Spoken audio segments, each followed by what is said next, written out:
Hello बच्चों, चलिए प्रश्न को देखते हैं।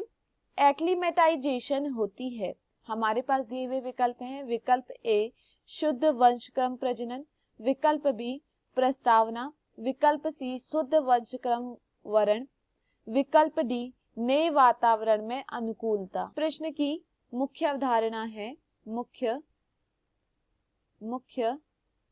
अवधारणा, इस प्रश्न की मुख्य अवधारणा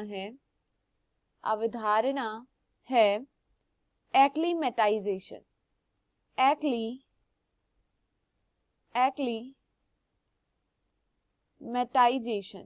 मेटाइजेशन।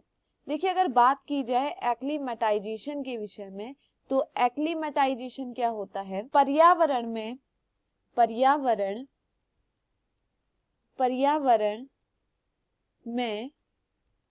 परिवर्तन के लिए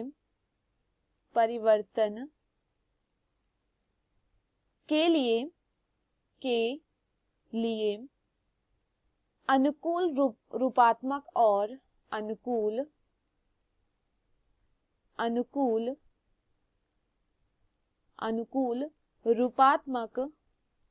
रूपात्मक और शारीरिक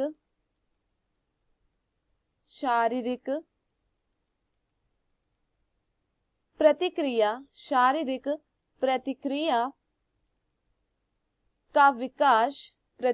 का विकास एक्लीमेटाइजेशन कहलाता है। देखिए कि वातावरण में जब कोई परिवर्तन हो रहा है, जिस कारण क्या हो रहा है, आपका जो शरीर है उस वातावरण के अनुसार क्या हो रहा है, रूपांतरित हो रहा है, या फिर कुछ शारीरिक प्रतिक्रिया हो रही है, इसी को कहा जाता है एक्लीमेटाइजेशन। चलिए प्रश्न को देखते हैं। एक्लीमेटाइजेशन होती है, विकल्प ए दिया गया है शुद्ध वंशक्रम, तो इसका एक्लीमेटाइजेशन का कारण शुद्ध वंशक्रम नहीं होता है, तो यह गलत होता है। विकल्प बी दिया गया है प्रस्तावना, तो यह भी क्या होता है, गलत होता है। विकल्प सी दिया गया है शुद्ध वंशक्रम वरण, तो यह भी क्या होता है, गलत होता है। विकल्प डी दिया गया है नए वातावरण में अनुकूलता, तो यह क्या होता है, सही होता है। अगर वातावरण में क्या है, आप कोई एक नए स्थान में गए और उस स्थान का वातावरण क्या है, अलग है, तो शुरुआत में आपको दिक्कत आएगी, लेकिन आप जब उस वातावरण में कुछ समय तक रहने लगते हो तो आप क्या हो जाते हो, उस वातावरण के अनुकूल हो जाते हो। तो एक्लीमेटाइजेशन इसी को कहते हैं। तो यहाँ पर दिए हुए विकल्पों में जो सही विकल्प है वह है विकल्प डी। मैं आशा करती हूँ आपको यह समझ में आया हो। धन्यवाद।